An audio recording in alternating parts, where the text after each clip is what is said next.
السلام عليكم ورحمة الله وبركاته. الحمد لله نحمده ونستعينه ونؤمن به ونتوكل عليه ونعوذ بالله من شرور أنفسنا وسيئات أعمالنا من يهد الله فلا مضل له ومن يضلل فلا هادي له وأشهد أن لا إله إلا الله وحده لا شريك له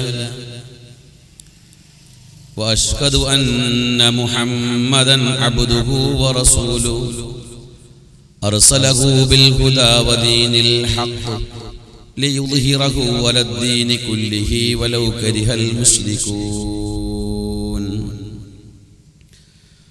اللهم صل على محمد وعلى آل محمد كما صليت على إبراهيم وعلى آل إبراهيم وبارك على محمد وعلى آل محمد كما باركت على إبراهيم وعلى آل إبراهيم إنك حميد مجيد. يا أيها الذين آمنوا اتقوا الله حق تقاته ولا تموتن إلا وأنتم مسلمون. أما بعد فإن خير الكلام كلام الله وخير السنن سنن محمد صلى الله عليه وسلم وشر الأمور محدثاتها وكل محدثة بدعة وكل بدعة ضلالة وكل ضلالة في النار. أعوذ بالله من الشيطان الرجيم. إن الذين يكتمون ما أنزلنا من البينات والهدى من بعد ما بيناه للناس في الكتاب أولئك يلعنهم الله ويلعنهم اللاعنون إلا الذين تابوا وأصلحوا وبينوا فأولئك أتوب عليهم وأنا التواب الرحيم.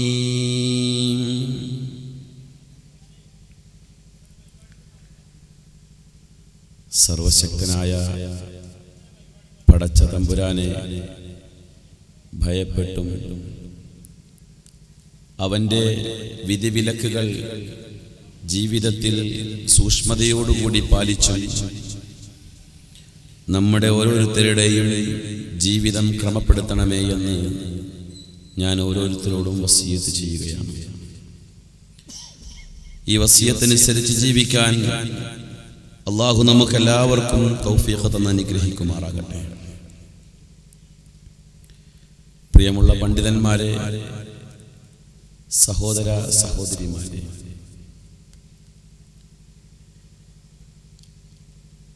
കേരള നദ്വത്തുൽ മുജാഹിദീന്റെ പോഷക ഘടകമായ ഇത്തിഹാദ് ശുബ്ബാനിൽ മുജാഹിദീൻ ISM മതം ഗുണകാംക്ഷയാണ് എന്ന കാലിക പ്രസക്തമായ ഒരു പ്രമേയവുമായി ഈ വരുന്ന 8-9 തീയതികളിൽ കോഴിക്കോട് കടപ്പുറത്ത് വെച്ച് സംസ്ഥാന ക്യാമ്പയിൻ നടത്തുകയാണ്. ഈ ക്യാമ്പയിന്റെ പ്രചരണ ഭാഗമായി സംഘടിപ്പിക്കപ്പെട്ട ഒരു അനുഗ്രഹീത സദസ്സാണ്. സർവശക്തനായ അല്ലാഹു ഇങ്ങനെയുള്ള മഹനീയമായ സദസ്സ് സംഘടിപ്പിച്ച ഇതിന്റെ പിന്നിലുള്ള പ്രവർത്തകർക്ക് തക്കതായ പ്രതിഫലം കൊടുത്ത് അനുഗ്രഹിക്കുമാറാകട്ടെ. പ്രിയമുള്ള സഹോദരങ്ങളെ, വിഷയത്തിലേക്ക് പ്രവേശിക്കുന്നതിന് മുമ്പായി എൻ്റെ പ്രിയമുള്ള സഹോദരങ്ങളോട് ഞാൻ ഒരു കാര്യം സൂചിപ്പിക്കുകയാണ്. ഇവിടെ സ്വാഗത ഭാഷണത്തിലൂടെ അത് ഒരു വാക്കായി നിങ്ങളോട് പറഞ്ഞിരുന്നു. ഇസ്ലാഹി പ്രവർത്തകർ സംഘടിപ്പിക്കുന്ന ഇത്തരത്തിലുള്ള വേദികൾ ഒരിക്കലും ഒരു വിമർശന ബുദ്ധിയാൽ നിങ്ങൾ ആരും നോക്കിക്കാണരുത് എന്നുള്ളതാണ് എനിക്ക് എൻ്റെ സഹോദരങ്ങളോട് ഉണർത്താനുള്ളത്.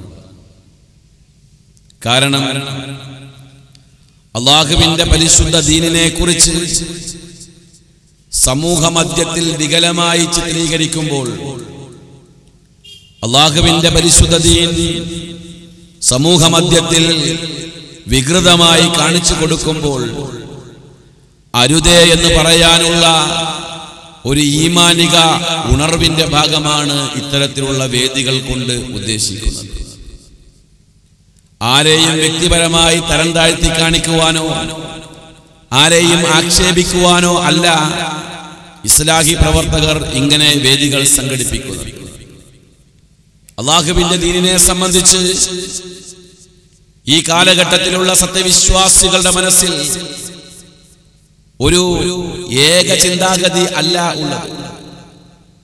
അല്ലാഹുവിന്റെ ദീനിനെ കുറിച്ച് വ്യത്യസ്തമായ വീക്ഷണങ്ങളും കാഴ്ചപ്പാടുകളുമുള്ള മുസ്ലിമീങ്ങളാണ് ഇന്ന് എമ്പാടും കാണാൻ കഴിയുന്നത്. എന്നാൽ പ്രിയമുള്ള സഹോദരങ്ങളെ, മുസ്ലിമീങ്ങളെ സംബന്ധിച്ച് ഇതര മതവിശ്വാസികളിൽ നിന്നും ഏറെ വ്യത്യസ്തത പുലർത്തുന്ന വിഭാഗം ആണ് മുസ്ലിമീങ്ങൾ.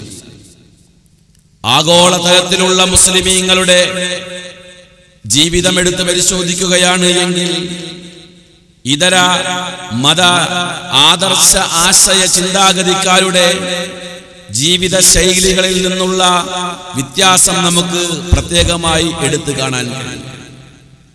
നാം കേരളത്തിലുള്ള മുസ്ലിമീങ്ങൾ, ഈ മൂർക്കനാട് പരിസരത്ത് ജീവിക്കുന്ന മുസ്ലിമീങ്ങൾ, ആ മുസ്ലിമീങ്ങൾ അവരവരുടെ പള്ളികളിൽ കയറി നമസ്കരിക്കുകയാണ് എങ്കിൽ ആ നമസ്കാരവും ആഗോളതലത്തിലുള്ള മുസ്ലിമീങ്ങളുടെ നമസ്കാരവും എടുത്തു പരിശോധിച്ചാൽ ഒരേ രൂപം അതിൽ നമുക്ക് കാണാൻ കഴിയും. ഈ മൂർക്കനാട് പരിസരത്തുള്ള മുസ്ലിമീങ്ങൾ വിശുദ്ധ റമദാൻ മാസത്തിൽ നോമ്പനുഷ്ഠിക്കുകയാണ് എങ്കിൽ അതേ കാലയളവിൽ ആഗോളതലത്തിലുള്ള മുസ്ലിമീങ്ങളുടെ നോമ്പുകൾ എടുത്ത് പരിശോധിച്ചാൽ അതും ഇതും ഒരേ നിലയിൽ കാണാൻ കഴിയും. എന്ന് വേണ്ട, മുസ്ലിമിനെ സംബന്ധിച്ചിടത്തോളം മുസ്ലിമിന്റെ ഏത് ആചാര അനുഷ്ഠാന ചിന്താഗതിയാണോ അവകളെല്ലാം ആഗോള മുസ്ലിമീങ്ങളുടെ ആചാര അനുഷ്ഠാന ചിന്താഗതികളുമായി താരതമ്യം ചെയ്യാൻ കഴിയുന്നതാണ്. എന്താണ് അതിന് കാരണം? ഇസ്ലാമിനെ സംബന്ധിച്ചിടത്തോളം, മുസ്ലിമീങ്ങളെ സംബന്ധിച്ചിടത്തോളം മുസ്ലിമീങ്ങളുടെ കർമ്മങ്ങൾക്കും മുസ്ലിമീങ്ങളുടെ ആചാരങ്ങൾക്കും മുസ്ലിമീങ്ങളുടെ അനുഷ്ഠാനങ്ങൾക്കും മുസ്ലിമീങ്ങളുടെ ആരാധനകൾക്കും വ്യക്തമായ ഒരു പാരമ്പര്യം ഉണ്ട്. മുസ്ലിമിനെ സംബന്ധിച്ചിടത്തോളം മുസ്ലിമീങ്ങൾ ഇന്നൊരു സുപ്രഭാതത്തിൽ ആരെങ്കിലും പറഞ്ഞു തന്ന ഏതെങ്കിലും ഒരു ആശയ ആദർശത്തിൽ വിശ്വസിക്കുന്നവനല്ല മുസ്ലിം. മുസ്ലിമിനെ സംബന്ധിച്ചിടത്തോളം ഒരു സുപ്രഭാതത്തിൽ ആരെങ്കിലും ഉണ്ടാക്കി തന്ന ഒരു അനുഷ്ഠാന കർമ്മങ്ങൾ അനുഷ്ഠിക്കുന്നവനല്ല മുസ്ലിം. മുസ്ലിമിനെ സംബന്ധിച്ചിടത്തോളം മുസ്ലിമിന്റെ ഏതൊരു കർമ്മമാണെങ്കിലും, ഏതൊരു പ്രവർത്തനങ്ങളാണെങ്കിലും, ഏതൊരു ആചാരങ്ങളാണെങ്കിലും അതിന് ഒരു വ്യക്തമായ പാരമ്പര്യമുണ്ട്. ആ പാരമ്പര്യം എവിടെയാണ് ചെന്നെത്തുന്നത് എന്നുള്ളതാണ് മുസ്ലിം പരിശോധിക്കേണ്ടത്. മുസ്ലിമിന്റെ പാരമ്പര്യം, മുസ്ലിം ചെയ്യുന്ന പ്രവർത്തനങ്ങളുടെ പാരമ്പര്യം, ആ പാരമ്പര്യം ഇസ്ലാമിന്റെ അടിസ്ഥാന പ്രമാണവുമായി ബന്ധപ്പെട്ടായിരിക്കും ഉണ്ടാകുന്നത്. ഇസ്ലാമിന്റെ അടിസ്ഥാന പ്രമാണം അത് ഏതാണ്? മഹാനായ നബി കരീം സല്ലല്ലാഹു അലൈഹി വസല്ലമ അറഫ മൈതാനിയിൽ സമ്മേളിച്ച ലക്ഷം സഹാബത്തിനെ അഭിസംബോധന ചെയ്ത് സംസാരിക്കവേ ഗദ്ഗദകണ്ഠരായി നിൽക്കുന്ന സഹാബത്തിനോട് അല്ലാഹുവിന്റെ പ്രവാചകൻ ഞെട്ടിപ്പിക്കുന്ന ഒരു വാർത്ത പറയുകയുണ്ടായി. ആ വാർത്ത ഇങ്ങനെയാണ്: ലഅല്ലി ലാ അൽഖാകും ബഅദ ആമി ഹാദാ. ഈ കൊല്ലത്തിന് ശേഷം നാം തമ്മിൽ ഇനി കണ്ടു എന്ന് വരില്ല. ഈ കൊല്ലത്തിന് ശേഷം നാം തമ്മിൽ കണ്ടു എന്ന് വരില്ല. അൽയൗമ അക്മൽതു ലക്കും ദീനക്കും വഅത്മംതു അലൈക്കും നിഅമതി. ഈ ദിവസം നിങ്ങൾക്ക് ഞാൻ നിങ്ങളുടെ ദീനിനെ സമ്പൂർണ്ണമാക്കി തന്നിരിക്കുകയാണ്. സർവശക്തന്റെ വക്കൽ നിന്നും കിട്ടുന്ന അല്ലാഹുവിന്റെ അപാരമായ അനുഗ്രഹത്തെ ഇവിടെ സമ്പൂർണ്ണമാക്കി തരികയാണ് എന്ന് പറഞ്ഞുകൊണ്ട് നടത്തിയ ആ സാരസമ്പൂർണമായ പ്രഭാഷണത്തിന്റെ ഇടയിൽ നബി കരീം സല്ലല്ലാഹു അലൈഹി വസല്ലമ മുസ്ലിമിന്റെ അടിസ്ഥാന പ്രമാണം എന്താണ് എന്ന് വ്യക്തമാക്കി തന്നു. തറക്തു ഫീക്കും അംറൈൻ, നിങ്ങൾക്ക് ഞാൻ രണ്ട് കാര്യങ്ങൾ തന്നിട്ടാണ് പോകുന്നത്. ഞാൻ പോകുമ്പോൾ നിങ്ങൾ ആരെയും അനാഥരാക്കിക്കൊണ്ടല്ല പോകുന്നത്, നിങ്ങൾ ആരെയും കൈയൊഴിഞ്ഞുകൊണ്ടല്ല പോകുന്നത്. തറക്തു ഫീക്കും അംറൈൻ, നിങ്ങൾക്ക് ഞാൻ രണ്ട് കാര്യങ്ങൾ തന്നിട്ടാണ് പോകുന്നത്. ലൻ തദില്ലു മാ തമസ്സക്തും ബിഹിമാ, ആ രണ്ട് കാര്യങ്ങൾ മുറുകെ പിടിക്കുന്ന കാലത്തോളം നിങ്ങൾ ഒരിക്കലും വഴി പിഴക്കുകയില്ല. രണ്ട് കാര്യങ്ങളാണ് അല്ലാഹുവിന്റെ പ്രവാചകൻ ഈ സമുദായത്തിന് പ്രമാണമാക്കി തരുന്നത്. ആ രണ്ട് കാര്യങ്ങൾ ഒരു മുസ്ലിം മുറുകെ പിടിക്കുന്ന കാലം ഒരിക്കലും മുസ്ലിം വഴി പിഴച്ചു പോവുകയില്ല.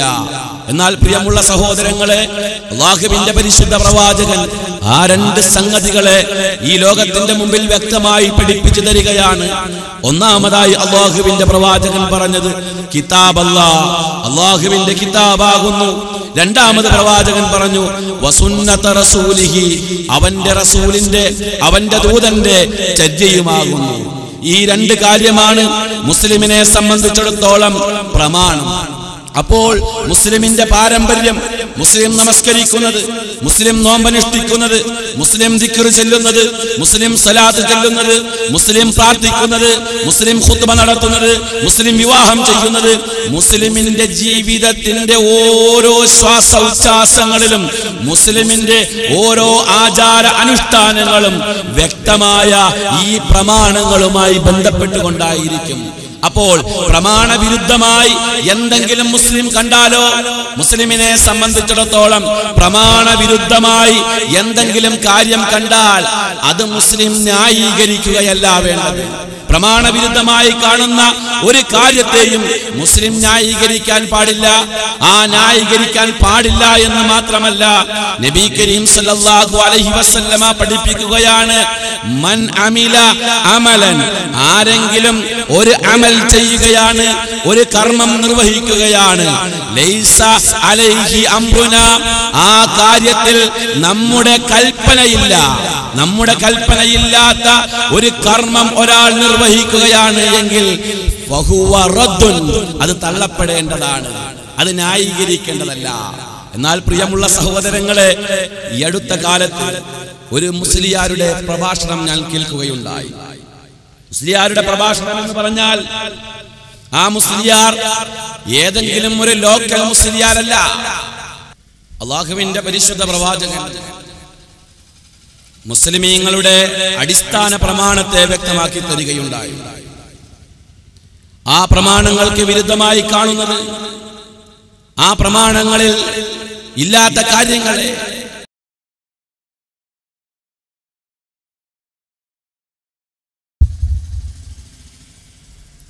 സഹോദരങ്ങളെ, ഞാൻ പറഞ്ഞു വന്നത് അല്ലാഹുവിന്റെ പരിശുദ്ധ പ്രവാചകൻ മുസ്ലിമീങ്ങളുടെ അടിസ്ഥാന പ്രമാണത്തെ വ്യക്തമാക്കി തരികയുണ്ടായി. ആ പ്രമാണങ്ങൾക്ക് വിരുദ്ധമായി കാണുന്നത്, ആ പ്രമാണങ്ങളിൽ ഇല്ലാത്ത കാര്യങ്ങളെ മുസ്ലിമിനെ സംബന്ധിച്ചിടത്തോളം മുസ്ലിം സ്വീകരിക്കേണ്ടതില്ല, അത് തള്ളിക്കളയേണ്ടതാണ് എന്നീ സമൂഹത്തെ പഠിപ്പിച്ചു കൊടുക്കേണ്ടുന്ന ഒരു മുസ്ലിയാർ 1989 കാലഘട്ടത്തിൽ സമസ്ത കേരള ജംഇയ്യത്തുൽ ഉലമ എന്ന പണ്ഡിത പുരോഹിത പ്രസ്ഥാനം നെടുകെ പിളരുകയുണ്ടായി. ആ നെടുകെ പിളർന്ന കാലഘട്ടത്തിൽ AP വിഭാഗം സമസ്തയുടെ കൂടെ കുറെ കാലം പ്രവർത്തിക്കുകയും അങ്ങനെ പ്രവർത്തിച്ചു കൊണ്ടിരിക്കെ തന്നെ തങ്ങളുടെ ഉസ്താദായ EK അബൂബക്കർ മുസ്ലിയാർ അടങ്ങുന്ന എതിർ വിഭാഗം സമസ്തയിലുള്ള 40 പണ്ഡിതന്മാരെ കുറിച്ച് ആലിബാബയും 39 കള്ളന്മാരും എന്ന ലേഖനമടക്കം എഴുതി കുപ്രസിദ്ധി നേടുകയും പിന്നീട് പലിശയുടെ നിഷിദ്ധകരമായ അവസ്ഥയെ നിസ്സാരവൽക്കരിച്ചുകൊണ്ട് പുസ്തകം എഴുതുകയും അവസാനം വിവാദമായപ്പോൾ അത് പിൻവലിച്ച് ഇപ്പോൾ വിഭാഗം ആളുകളുടെ സുന്നികളുടെ കൂടെ പ്രവർത്തിക്കുകയും ചെയ്യുന്ന മുസ്തഫൽ ഫൈസി എന്ന ഒരു വലിയ പണ്ഡിതൻ എന്ന് അവകാശപ്പെടുന്ന മുസ്ലിയാര് പ്രമാണത്തെ കുറിച്ച് പറയുന്ന ആ വാക്കുകൾ പ്രിയമുള്ള സഹോദരങ്ങളെ നിങ്ങളൊന്ന് കേട്ടുനോക്കൂ. ബുഖാരി മുസ്ലിം നമ്മുടെ മുമ്പിലുണ്ട്, ഈ ഹദീസ് കാണുന്നില്ല. പക്ഷേ എന്ത് ചെയ്യാം, അവിടെ തള്ളി പറയണോ? അതല്ല നമ്മുടെ വിഷയം, അത് നമ്മുടെ ഭാഗമല്ല. ഒരു വാക്ക് ഒരു മൂമിൻ പറഞ്ഞാൽ ചുരുങ്ങിയത് 70 വിശദീകരണമെങ്കിലും നൽകി അത് ശരിയാണെന്ന് വരുത്താൻ ശ്രമിക്കണം. അല്ലാതെ നാം തള്ളി പറയാൻ പാടില്ല. ഇങ്ങനെ തള്ളി പറഞ്ഞതാണ് സുന്നത്ത് ജമാഅത്തിന്റെ രംഗത്ത് വമ്പിച്ച പ്രശ്നങ്ങൾ ഉണ്ടാക്കി തീർത്തത്. അങ്ങനെ തള്ളി പറഞ്ഞതാണ് സുന്നത്ത് ജമാഅത്തിന്റെ രംഗത്ത് വമ്പിച്ച പ്രശ്നങ്ങൾ ഉണ്ടാക്കിയത്. എന്താ പറഞ്ഞതിന്റെ ആശയം നിങ്ങൾക്ക് മനസ്സിലായില്ലേ? അതായത് ഒരു മുസ്ലിം ഒരു വാക്ക് പറഞ്ഞിട്ടുണ്ട് എങ്കിൽ, അത് പ്രമാണങ്ങളില്ല എങ്കിൽ, ഒരു മുസ്ലിം പറയുന്ന വാക്കിനെ ചുരുങ്ങിയത് 70 ആളുകളെ കൊണ്ടെങ്കിലും അത് ശരിപ്പെടുത്താൻ ശ്രമിക്കണം. എന്നിട്ട് അത് ശരിയായില്ലെങ്കിലേ തള്ളേണ്ട ആവശ്യമുള്ളൂ എന്നാ പറയണത്. പ്രിയമുള്ളവരെ, അങ്ങനെ തള്ളിക്കളഞ്ഞതാണ് സുന്നത്ത് ജമാഅത്തിന്റെ രംഗത്ത് വലിയ തകർച്ച ഉണ്ടായെന്നാണ് മുസ്തഫൽ ഫൈസി പറയുന്നത്. പ്രിയമുള്ള സഹോദരങ്ങളെ, ആ വാക്കിന്റെ ഗൗരവം എത്രത്തോളം ഉണ്ടെന്നറിയാമോ? അങ്ങനെ മൂപ്പര് ന്യായീകരിച്ചതിന്റെ ഫലമാണല്ലോ പലിശയുടെ ഹറാമിയത്തിന്, പലിശ ഹറാമില്ല എന്നതിനെ അദ്ദേഹം നിസ്സാരമായി കണ്ടത്. അദ്ദേഹം പലിശ ഹറാമില്ല എന്ന് വാദിക്കാനും അഭിഷേകമായ ഒരു ഗ്രന്ഥം രചിക്കാനും അദ്ദേഹത്തെ പ്രേരിപ്പിച്ചതെന്താ? ഈ 70 ആളുകളെ കൊണ്ടൊരു വാക്കിനെ ന്യായീകരിച്ചതിന്റെ പേരിലാണ്. അത് എന്തും ആകട്ടെ, നമ്മുടെ വിഷയം അതല്ലാത്തത് കൊണ്ട് ഞാൻ അതിലേക്ക് കടക്കുന്നില്ല. അപ്പോൾ പറഞ്ഞു വരുന്നതിന്റെ ആശയം എന്താണ്?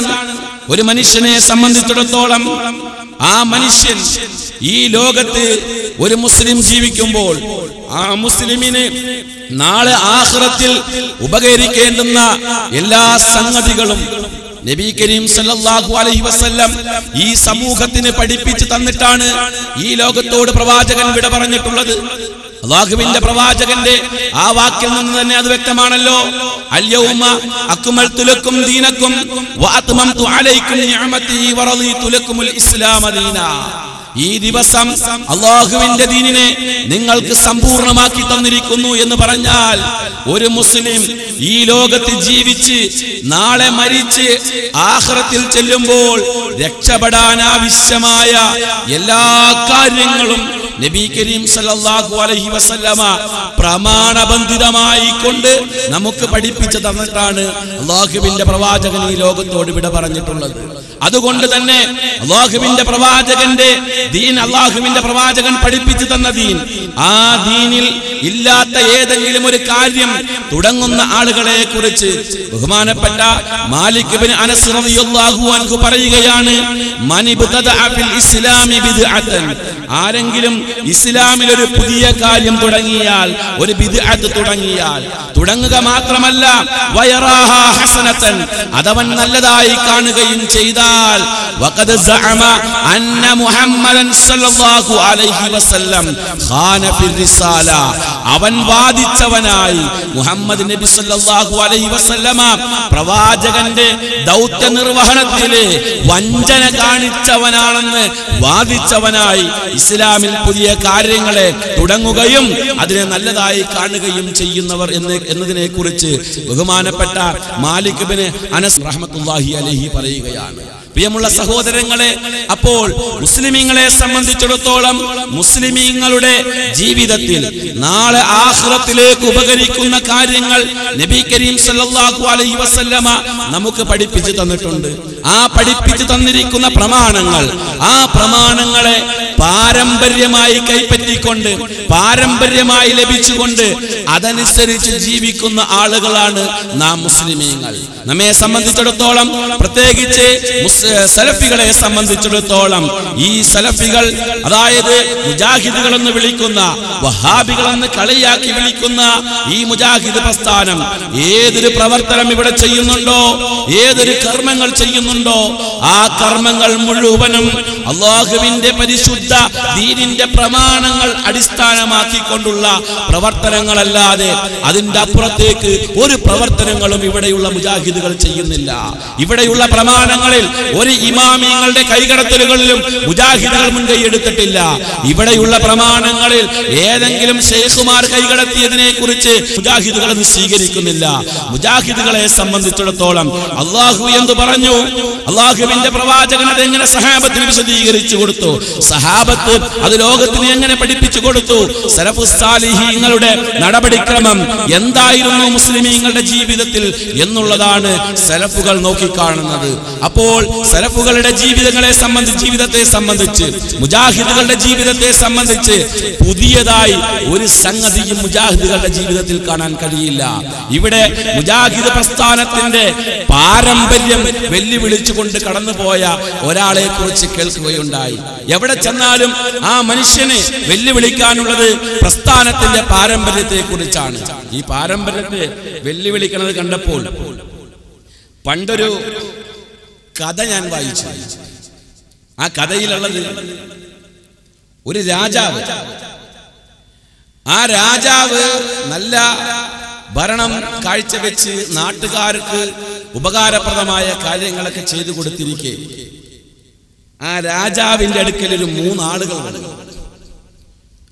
ഒരാള് മുത്തുകളും പവിഴങ്ങളും സൂക്ഷ്മ പരിശോധന നടത്തുന്ന ആ വിഷയത്തിൽ പ്രാവീണ്യമുള്ള ആളാണ്. മറ്റൊരാൾ കുതിരയുടെ ജനുസ് അറിയാവുന്ന ആളാണ്. മറ്റൊരാൾ വേറെ ഏതോ ഒരു പ്രത്യേക കഴിവുള്ള ആളാണ്. അങ്ങനെ രാജാവിനോട് ഈ 3 ആളുകളും അവരവരുടെ കഴിവുകളെ കുറിച്ച് പറഞ്ഞപ്പോൾ രാജാവ് അവിടെയുള്ള വേലക്കാരെ വിളിച്ചിട്ട് പറഞ്ഞു, ഇവർക്ക് ആവശ്യമായ ഭക്ഷണം കൊടുത്തുകൊണ്ട് അവർക്ക് താമസിക്കാൻ സൗകര്യം കൊടുക്കുക എന്ന് പറഞ്ഞു. അങ്ങനെ ഓരോ ദിവസവും ഓരോ ആളുകളും പണ്ഡിതന്മാരും അവരവരുടെ കഴിവുകൾ തെളിയിച്ചു കൊടുത്തുകൊണ്ടിരിക്കുക. കഴിവുകൾ ഇങ്ങനെ തെളിയിച്ചുകൊണ്ടിരിക്കെ ഈ പണ്ഡിതന്മാർക്ക് അദ്ദേഹം ഭക്ഷണ കാര്യത്തിൽ ഒരുപാട് സൗകര്യങ്ങൾ ചെയ്തു കൊടുത്തുകൊണ്ടിരിക്കുന്നു. അങ്ങനെ കുതിരയുടെ വിഷയത്തിൽ പ്രാവീണ്യം നേടിയ ആ പണ്ഡിതനോട് ഒരിക്കൽ രാജാവ് ചോദിച്ചു, നിനക്ക് കുതിരയുടെ ശാസ്ത്രം മാത്രമേ അറിയാവൂ, മനുഷ്യന്റെ ജനുസിനെ കുറിച്ച് പറയാൻ അറിയാമോ, മനുഷ്യന്റെ പാരമ്പര്യത്തെ കുറിച്ച് പറയാൻ അറിയാമോ എന്ന് ചോദിച്ചു. അയാൾ പറഞ്ഞു, അതെനിക്കറിയാം, എന്നാൽ നീ എന്റെ പാരമ്പര്യം ഒന്ന് പറയാമോ എന്ന്. ഉടനെ രാജാവിനോട് ഈ കുതിര വിഷയത്തിൽ പാണ്ഡിത്യമുള്ള അയാൾ പറഞ്ഞു, എന്നെ കൊല്ലൂല എന്ന് ഉറപ്പ് പറയുകയാണെങ്കിൽ ഞാൻ നിങ്ങളുടെ പാരമ്പര്യം പറയാം. അപ്പൊ രാജാവ് ഉറപ്പ് കൊടുത്തു, നിന്നെ കൊല്ലൂല. അപ്പൊ രാജാവിനോട് ഈ പണ്ഡിതൻ പറഞ്ഞു, നിങ്ങളുടെ പാരമ്പര്യം ഒരു രാജപാരമ്പര്യം അല്ല, നിങ്ങളുടെ പാരമ്പര്യം ഒരു പാചകക്കാരന്റെ പാരമ്പര്യം ആണ്. രാജാവ് ഞെട്ടിത്തെറിച്ചു. രാജാവ് നേരെ അരമനയിൽ കയറി അമ്മ മഹാറാണിയോട് ചോദിച്ചു, അല്ല മാതാശ്രീ, എന്നെ കുറിച്ച് ഇങ്ങനെയൊക്കെ പറയുന്നല്ലോ, ഞാനൊരു പാചകക്കാരന്റെ പാരമ്പര്യത്തിൽപ്പെട്ടതാണെന്ന് പറയുന്നല്ലോ, അതിന്റെ കാരണം എന്താണെന്ന് ചോദിച്ചപ്പോൾ മാതാവ് സത്യം പറഞ്ഞു കൊടുത്തു. നിന്റെ അച്ഛന്, അതായത് മഹാരാജാവിന് സന്താന ഭാഗ്യം ഇല്ലായിരുന്നു. ഒരു കുഞ്ഞിക്കാല് കാണണമെന്ന ആഗ്രഹത്താൽ ഞാനിവിടുത്തെ പാചകക്കാരനുമായി ശാരീരിക ബന്ധം പുലർത്തിയതിന്റെ പേരിലാണ് നീ ഉണ്ടായത്. ഉടനെ രാജാവ് ഈ കുതിരപ്പണ്ഡിതനോട് ചോദിച്ചു, നിങ്ങൾക്ക് എങ്ങനെ എന്റെ ആ പാരമ്പര്യം പെട്ടെന്ന് മനസ്സിലായതെന്ന് ചോദിച്ചു. അയാൾ പറഞ്ഞു, പെട്ടെന്ന് മനസ്സിലായത് ഇവിടെ വരുന്നവർക്കൊക്കെ നിങ്ങൾ ഭക്ഷണത്തിന്റെ കാര്യത്തിൽ വല്ലാണ്ട് ശ്രദ്ധിക്കുന്നത് കാണുക. അപ്പൊ എനിക്ക് മനസ്സിലായി നിങ്ങളുടെ പാരമ്പര്യം ഒരു രാജപാരമ്പര്യം അല്ല, ഒരു പാചകക്കാരന്റെ പാരമ്പര്യമാണ്. അങ്ങനെ ഈ രാജാവിന് മനപ്രയാസം ഏറി ഒരു മാനസിക രോഗിയായി മാറിയെന്നാണ് ചരിത്രം. ഒരു കഥയാണ്. അദ്ദേഹം പിന്നീട് കാണുന്ന എല്ലാവരോടും ചോദിക്കും, നിങ്ങളുടെ പാരമ്പര്യം ഏതാ, നിങ്ങളുടെ പാരമ്പര്യം ഏതാ?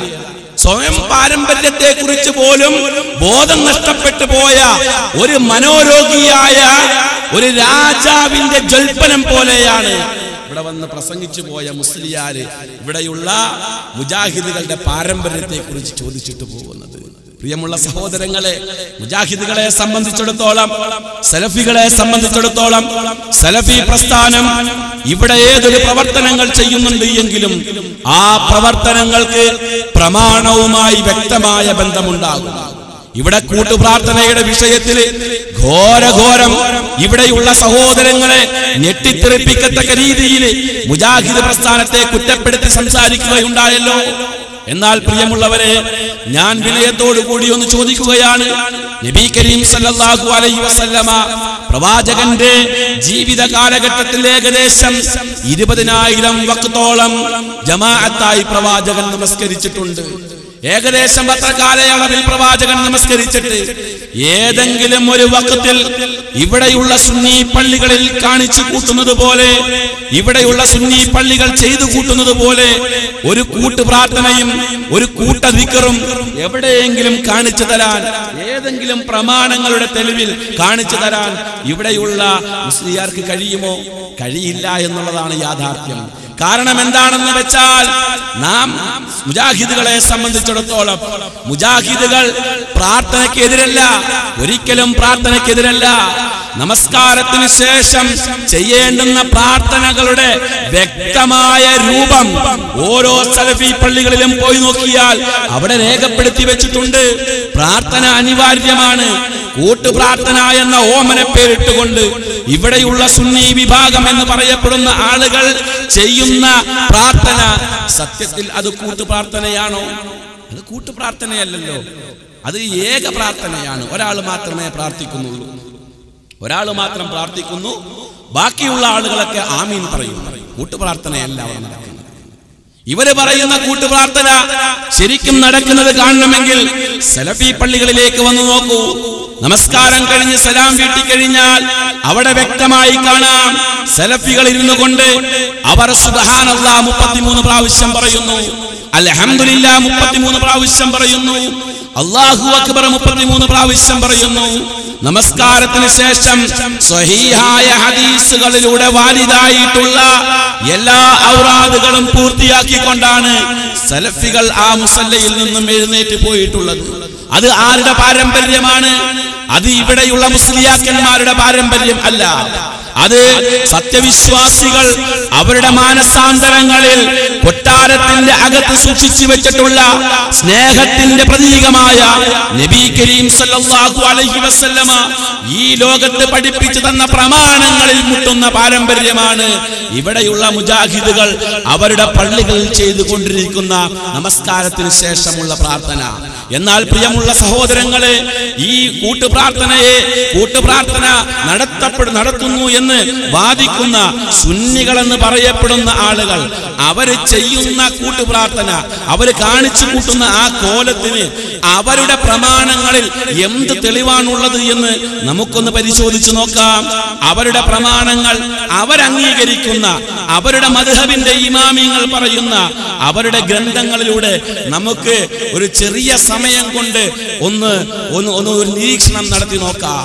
അവരുടെ ഗ്രന്ഥങ്ങളെ ഇമാമുന ഷാഫി റഹ്മത്തുള്ളാഹി അലൈഹി, മദ്ഹബിന്റെ പണ്ഡിതന്മാരുടെ കൂട്ടത്തിൽ പ്രഗൽഭനായ പണ്ഡിതൻ, ഇവിടെയുള്ള സുന്നി വിഭാഗം ആളുകൾ അംഗീകരിക്കുന്ന, അവർ പിൻപറ്റുന്ന മദ്ഹബിന്റെ ഇമാം, ആ മദ്ഹബിന്റെ ഇമാമിന്റെ വ്യക്തമായ ഒരു ഗ്രന്ഥമാണ്, ആ ഇമാമിന്റെ മദ്ഹബിന്റെ ആ മദ്ഹബിൽപ്പെട്ട ഒരു ഗ്രന്ഥമാണ് തുഹ്ഫ എന്നുള്ള ഗ്രന്ഥം.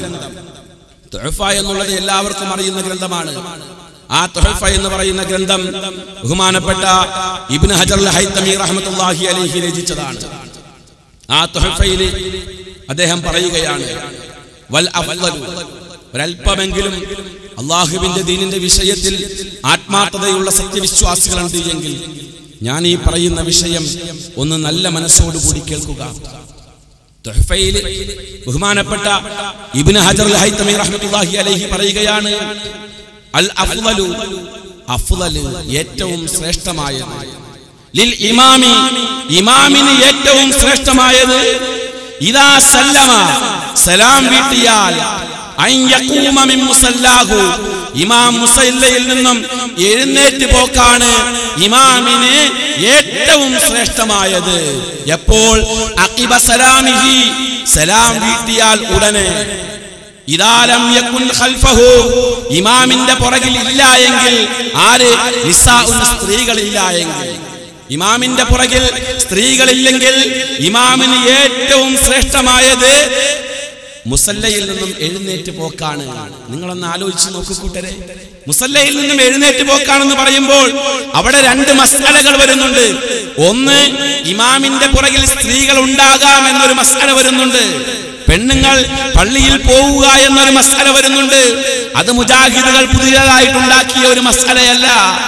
പ്രവാചകന്റെ കാലഘട്ടം മുതൽ നിലവിലുള്ള ഒരു നിയമമാണത്.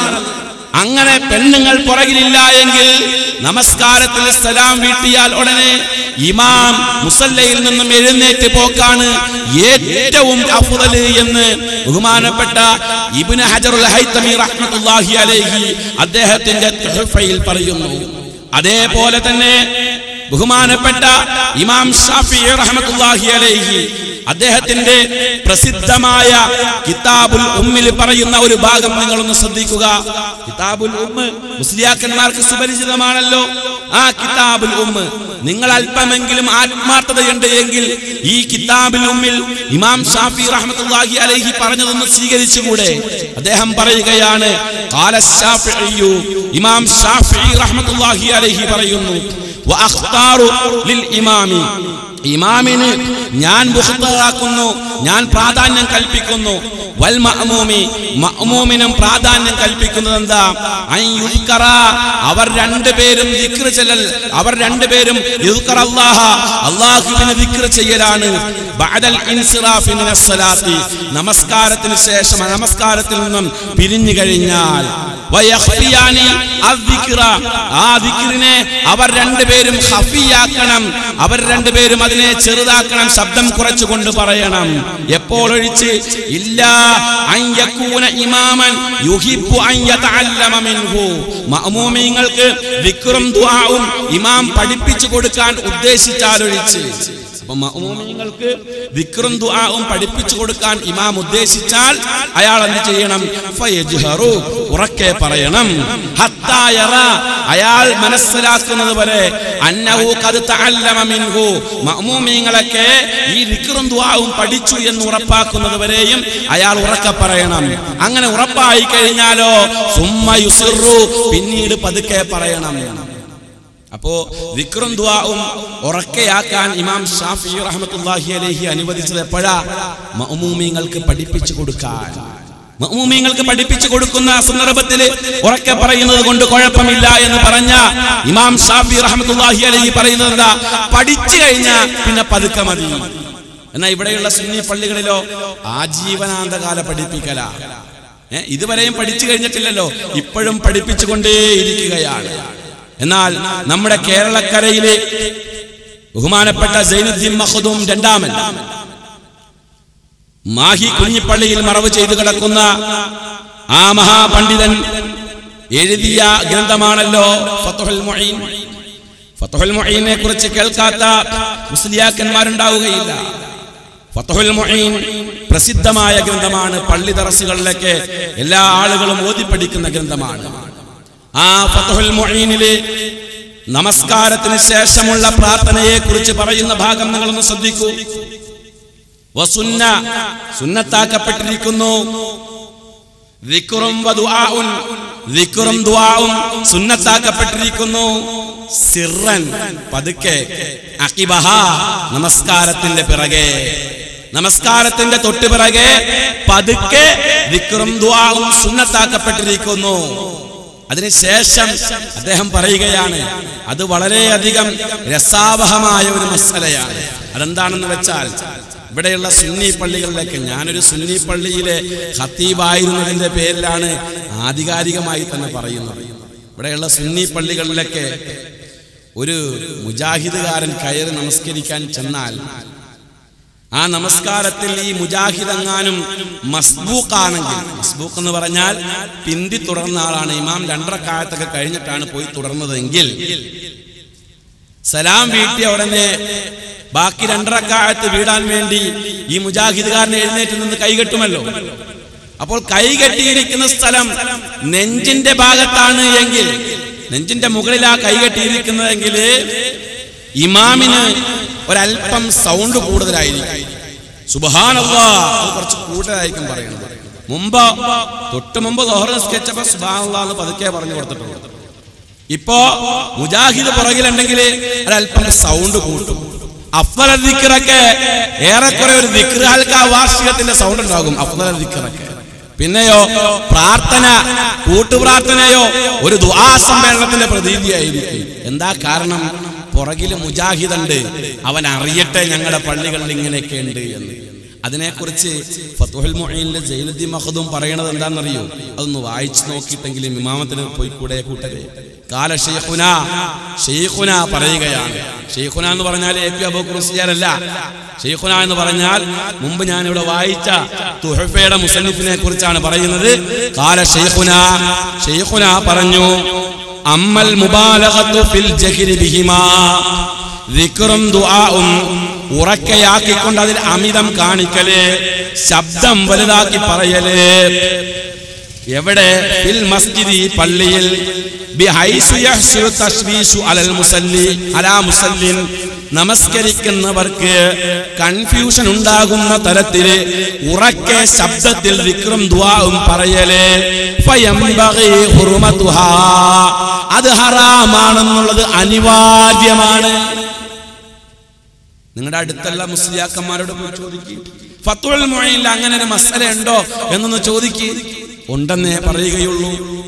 അങ്ങനെ ഒട്ടനവധി ഫിഖ്ഹിന്റെ ഗ്രന്ഥങ്ങളിൽ ഇവിടെയുള്ള സുന്നി വിഭാഗം അംഗീകരിക്കുന്ന ആ മദ്ഹബിന്റെ ഗ്രന്ഥങ്ങളിൽ മദ്ഹബിന്റെ ഇമാമീങ്ങളും മദ്ഹബിന്റെ പണ്ഡിതന്മാരും രേഖപ്പെടുത്തി വെച്ചിരിക്കുന്നത് എന്താ?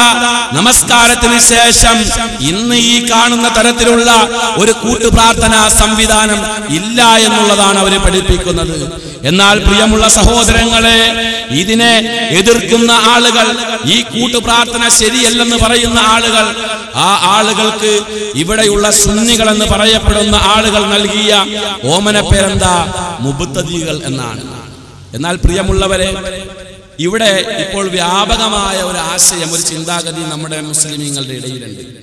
അതായത് കൂട്ടുപ്രാർത്ഥനകൾ നടത്തുന്ന, സുബഹി നമസ്കാരത്തിൽ ഖുനൂത്ത് നിർവഹിക്കുന്ന അങ്ങനെയുള്ള ആളുകളാണ് സുന്നത്ത് ജമാഅത്തിന്റെ ആളുകൾ. അതാണ് ശരിയായ അഹ്ലുസുന്നത്തി വൽ ജമാഅത്ത് എന്നും അതല്ലാത്ത ആളുകള് അഹ്ലുസുന്നത്തി വൽ ജമാഅത്തിന്റെ ആളുകൾ അല്ല എന്നുമാണ് ഇവിടെ വ്യാപകമായി പ്രചരിപ്പിച്ചിട്ടുള്ളത്. എന്നാൽ പ്രിയമുള്ള സഹോദരങ്ങളെ, ശരിക്കും അഹ്ലുസുന്നത്തി വൽ ജമാഅ എന്നുള്ളത് ഇസ്ലാമിന് സമാന്തരമായ ഒരു മതം അല്ല.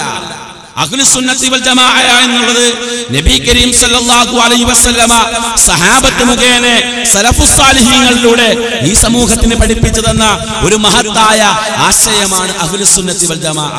അതിന് കൂട്ടുപ്രാർത്ഥന അഹ്ലുസുന്നത്തി വൽ ജമാഅത്ത് ആകുന്നതിനുള്ള തെളിവല്ല.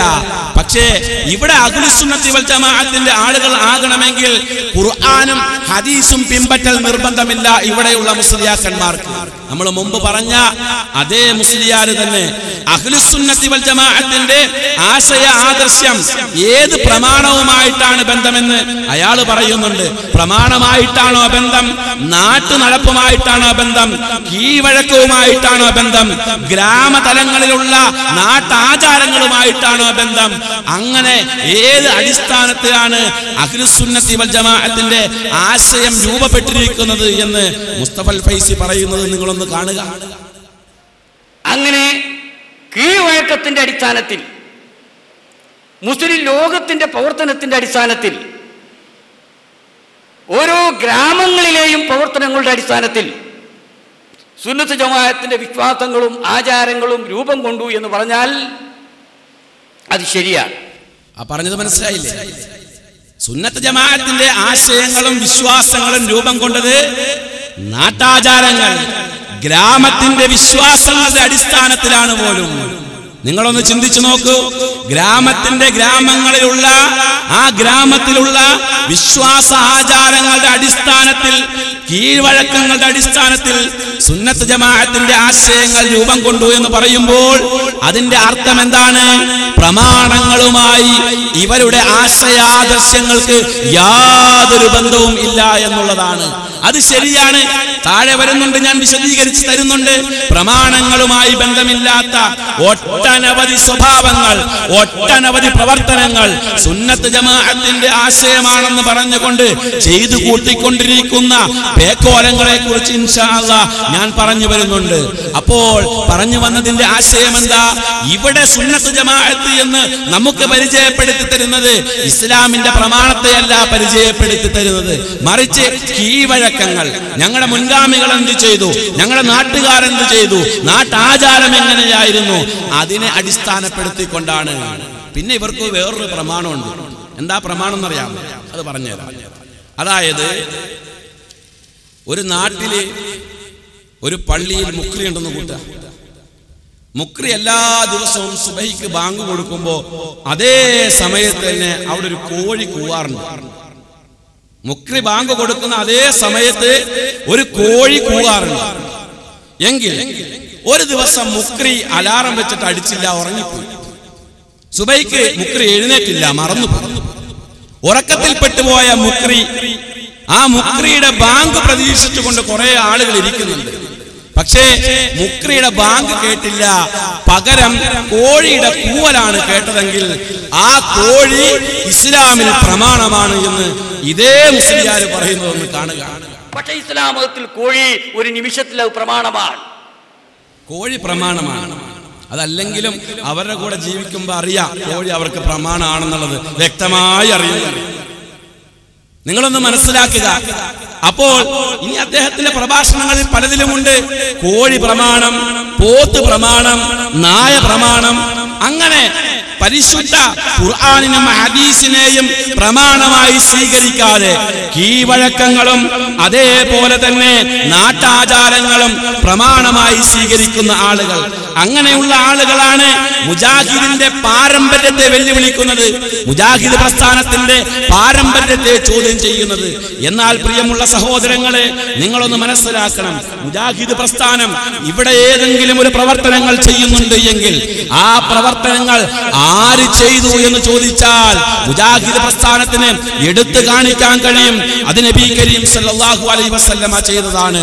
മുജാഹിദ് പ്രസ്ഥാനം നമസ്കാരത്തിൽ കൈകെട്ടുന്നുണ്ട് എങ്കിൽ ആ കൈകെട്ടുന്ന സ്ഥലം അത് ആര് കാണിച്ചു തന്നു? അത് നബി സല്ലല്ലാഹു അലൈഹി വസല്ലമ കാണിച്ചു തന്നു. മുജാഹിദ് പ്രസ്ഥാനം നമസ്കാരത്തിന് ശേഷം കൂട്ടുപ്രാർത്ഥന ഒഴിവാക്കി അവനവൻ ആവശ്യമായ കാര്യങ്ങൾ റബ്ബിനോട് പറയുകയും ഇസ്ലാമിന്റെ പ്രമാണങ്ങളിൽ വന്ന ദിക്ർ ദുആകൾ നടത്തുകയും ചെയ്യുന്നത് ആര് കാണിച്ചു തന്നു എന്ന് ചോദിച്ചാൽ അത് നബി സല്ലല്ലാഹു അലൈഹി വസല്ലമ കാണിച്ചു.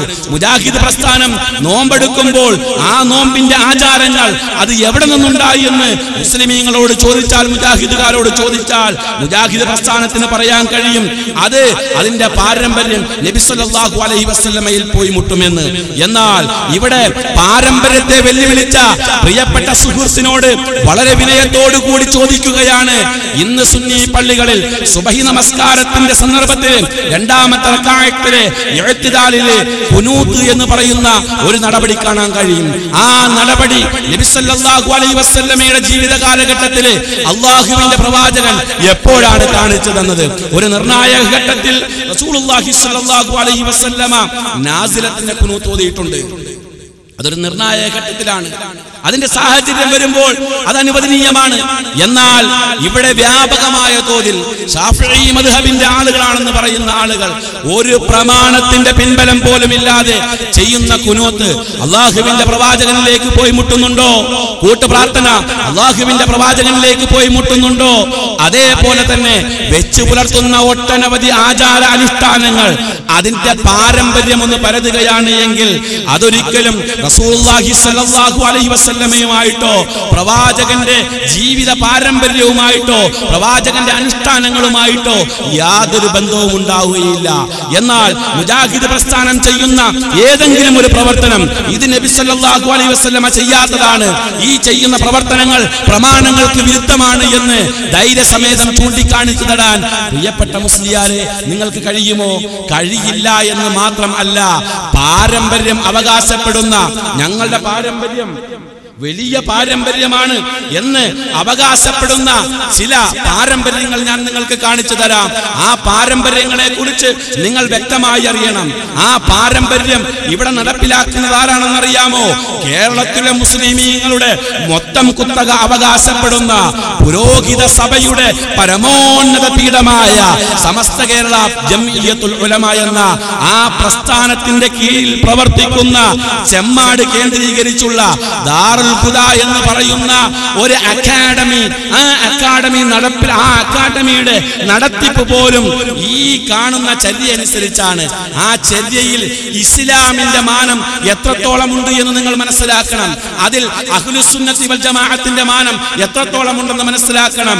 മമ്പുറത്ത് കാണുന്ന ഒരു ഇസ്ലാമിക വിരുദ്ധമായ പ്രവർത്തനം എന്റെ പ്രിയമുള്ള സഹോദരങ്ങളെ നിങ്ങൾ നെഞ്ചത്ത് കൈവച്ച് ചിന്തിക്കണം. ഈ പ്രവർത്തനത്തിന് അല്ലാഹുവിന്റെ ദീനുമായി എത്രത്തോളം ബന്ധമുണ്ട് എന്ന് ഈ ഇവിടെ സംഘടിച്ചിരിക്കുന്ന സഹോദരങ്ങളൊന്ന് മനസ്സിലാക്കുക. ഈ മമ്പുറത്ത് നടക്കുന്ന ആ കോലം കെട്ടല് സുന്നത്ത് ജമാഅത്തിന്റെ പേരിൽ കാണിച്ചു കൂട്ടുന്ന ആ സംഭവം നിങ്ങളൊന്ന് കാണൂ സഹോദരങ്ങളെ. ഇതാണ് സുന്നത്ത് ജമാഅത്താണ് കാണുന്നത്. അവരുടെയൊക്കെ സുന്നത്ത് ജമാഅത്തിന്റെ ആളുകളാണ് അവര് കാണുന്നത്.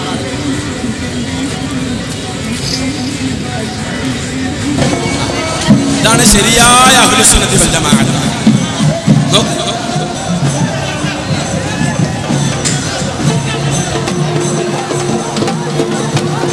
ഇത് വിശ്വസിച്ചില്ലെങ്കിൽ സുന്നിയാവൂല.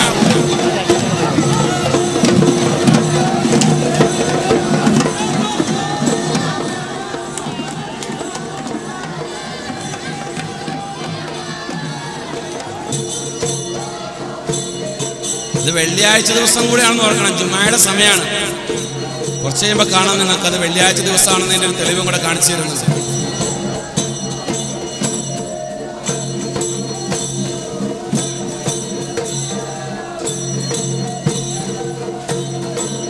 അതാണ് ശരിയായ അഹ്ലുസ് സുന്നത്തി വൽ ജമാഅത്തിന്റെ കുതിരപ്പട്ടാളം.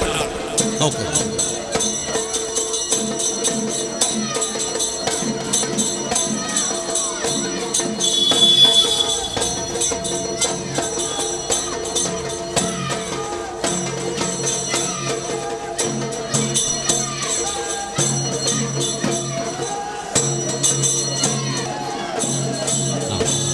ഇത് അഹ്ലുസ് സുന്നത്തി വൽ ജമാഅത്ത് കയറിയതാണ്. ഇവരുടെ സുന്നീസം തലക്ക് പിടിച്ചപ്പോൾ ഉണ്ടാകുന്നതാണ്. ഇതിന്റെ വേറൊരു രൂപമുണ്ട്. അത് ഇൻഷാ അല്ലാഹ് മറ്റു സന്ദർഭത്തിൽ ഞാൻ കാണിച്ചു തരാം.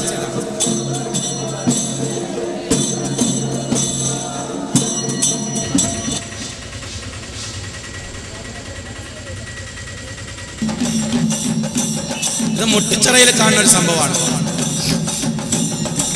വെള്ളിയാഴ്ച ജുമാ ദിവസം ഖത്തീബ് ഖുത്ബ നടത്തുമ്പോൾ ഉണ്ടാകുന്ന ഒരു പേക്കൂത്താണ് കാണുന്നത്.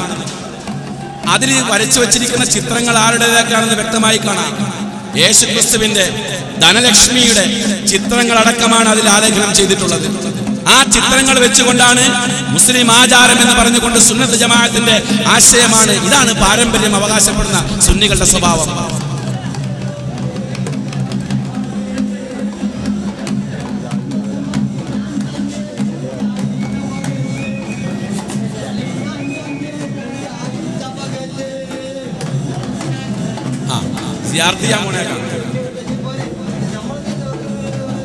സുന്നത്ത് ജമാഅത്ത് അതൊക്കെ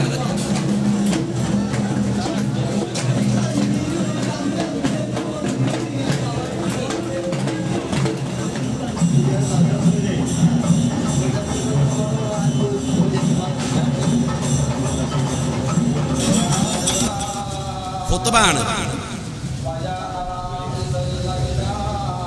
ഈ സന്ദർഭത്തിലാണ് അവിടെ എന്ത് നടക്കുന്നത്? ഈ പേക്കൂത്ത് നടക്കുന്നത്. ആ സാധുവിന് മലയാളത്തിൽ പോലും പറയാനുള്ള അനുവാദമില്ല അവിടെ നിന്ന്. കയ്യിലെങ്ങാനും നിന്നുള്ള ആ വാള് താഴെ വീണാൽ എടുത്തു തരാൻ പറയാനുള്ള അനുവാദം പോലും ആ സാധുവിനില്ല.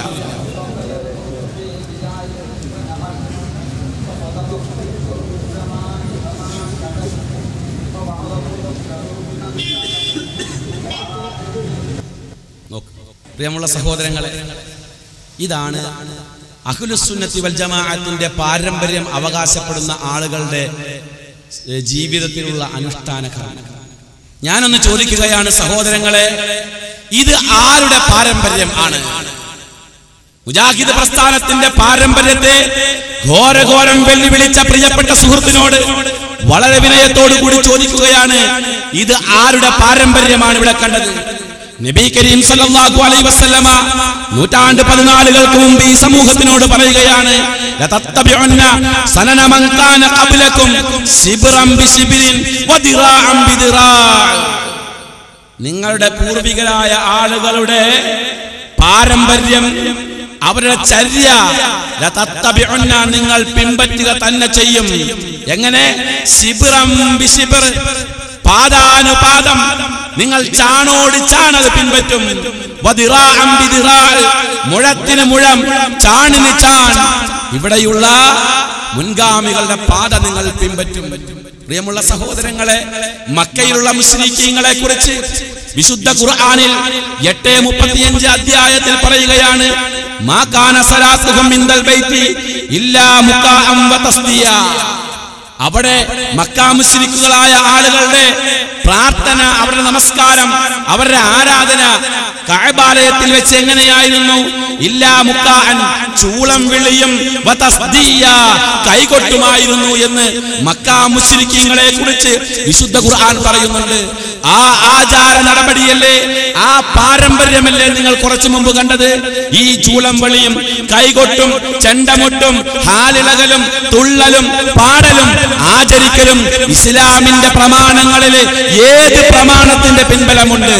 ഇവിടെയുള്ള പ്രമാണത്തിന് വെല്ലുവിളിച്ച മുസ്ലിയാരോട് വളരെ സ്നേഹത്തോടു കൂടി ചോദിക്കുകയാണ്, അള്ളാഹുവിന്റെ ദീനിനെ അനുസരിച്ച് ജീവിക്കുന്ന സത്യവിശ്വാസികളുടെ പ്രമാണം ചോദിച്ചുകൊണ്ട്, അവരുടെ പാരമ്പര്യം ചോദിച്ചുകൊണ്ട് സത്യവിശ്വാസികളെ പരിഹസിച്ചു പോകുമ്പോൾ ഒരു കാര്യം മനസ്സിലാക്കണം, തൗഹീദിന്റെ ആശയം നെഞ്ചിലേറ്റിയ ഒരു വിഭാഗം ആളുകൾ അന്ത്യനാൾ വരെ ഈ ഭൂമിയിൽ അല്ലാഹു തആല നിലനിർത്തുമെന്ന കാര്യം മറക്കരുത് കേട്ടോ.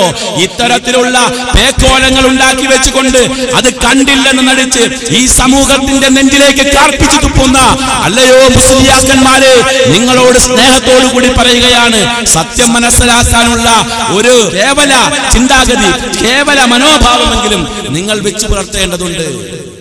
അപ്പോൾ നബി സല്ലല്ലാഹു അലൈഹി വസല്ലമയോട് സഹാബികൾ ചോദിച്ചു, നബിയെ, മുൻഗാമികളുടെ പാത പിൻപറ്റുമെന്ന് നിങ്ങൾ പറഞ്ഞല്ലോ, ചാണോട് ചാൺ, മുഴത്തോട് മുഴം പിൻപറ്റുമെന്ന് പറഞ്ഞല്ലോ. നബിയെ, നിങ്ങൾ ഉദ്ദേശിച്ചത് അൽ യഹൂദ വൻ നസാറ, ജൂതന്മാരെയും നസ്രാണികളെയുമാണോ? ജൂതന്മാരെയും നസ്രാണികളെയുമാണോ നബിയെ ഉദ്ദേശിച്ചത്? അല്ലാഹുവിന്റെ പ്രവാചകൻ പറഞ്ഞു, അമൻ, അതല്ലാതെ വേറെ ആരെയാണ് ഞാൻ ഉദ്ദേശിച്ചത്? നസ്രാണികളുടെ ആചാരം. ഇവിടെ നസ്രാണികൾ അവരുടെ വിശ്വാസത്തിന്റെ ഭാഗമായി അവർ കൊണ്ടു നടക്കുന്നത്, അവരെ പരിഹസിക്കുന്നത്, അവരെ കളിയാക്കുന്നു എന്ന് വിചാരിക്കാൻ പാടില്ല. അവരെ നടത്തുന്ന പള്ളിപ്പെരുന്നാളുകളും ഊട്ടുതിരുനാളുകളും അവർ നടത്തുന്ന ജാഥകളും വിശ്വാസത്തിന്റെ ഭാഗമായി അവർ കൊണ്ടു നടക്കുന്ന സ്വഭാവങ്ങളും ഇന്ന് മുസ്ലിം സമൂഹം അവരുടെ വിശ്വാസത്തിന്റെ ഭാഗമായി കൊണ്ടു നടക്കുന്നു. കേരളത്തിന്റെ മറ്റേ തലക്കലുള്ള തെക്കേ ഭാഗത്തുള്ള തിരുവനന്തപുരം ജില്ലയുടെ പരിസര പ്രദേശത്തുള്ള ഭീമാപ്പള്ളി എന്ന് പറയുന്ന സ്ഥലത്ത് ഭീമാ ബീവി എന്ന് പറയുന്ന ഒരു സ്ത്രീ മറവ് ചെയ്ത് കിടക്കുന്നുണ്ട്. ആ ഭീമാ പള്ളിയെ കുറിച്ച് പറയുമ്പോൾ ആ പള്ളിയുമായി ഞങ്ങൾക്കൊന്നും യാതൊരു ബന്ധമില്ല എന്ന് പറഞ്ഞുകൊണ്ട് ഒരൊറ്റ സുന്നിക്കും കൈ കഴുകാൻ കഴിയില്ല. കാരണം എന്താണെന്ന് വെച്ചാൽ അവിടെയുള്ള ഖതീബുമാർ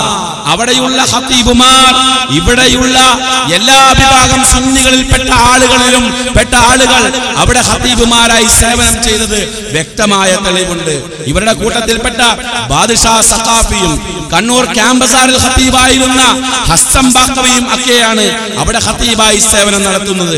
ആ ഖതീബായി സേവനം നടത്തുന്ന മുസ്ലിം ഭൂരിപക്ഷ പ്രദേശമായ ഭീമാ പള്ളിയിൽ ഭീമാ ബീവി എന്ന് പറയുന്ന അവിടെ മറവ് ചെയ്ത് കിടക്കുന്ന ഒരു സ്ത്രീയെ കുറിച്ചുണ്ടാക്കിയ കേവലം കുറെ വിശ്വാസങ്ങളുടെ ഭാഗമായി അവർ ആചരിക്കുന്ന ആചാരവും ഇവിടെയുള്ള ക്രിസ്ത്യാനികൾ അവരുടെ പള്ളി പെരുന്നാളിന്റെ ഭാഗമായി ആചരിക്കുന്ന ആചാരവും തമ്മിൽ നിങ്ങൾ തുലനം ചെയ്ത് നോക്കുക. ആ ഭാഗം ഒന്ന് കാണുക സഹോദരങ്ങളെ.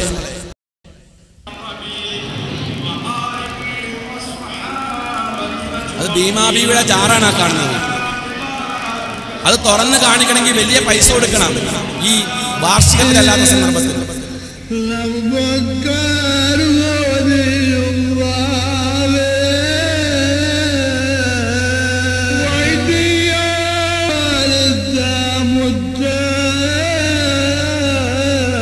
ആ പെണ്ണുങ്ങൾക്ക് ആ നിൽക്കുന്ന പുരുഷനായിട്ട് എന്തെങ്കിലും ബന്ധമുണ്ടോ?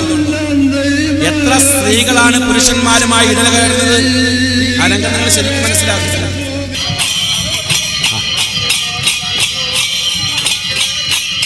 ഇതാണ് അഹ്ലുസ് സുന്നത്തി വൽ ജമാഅ.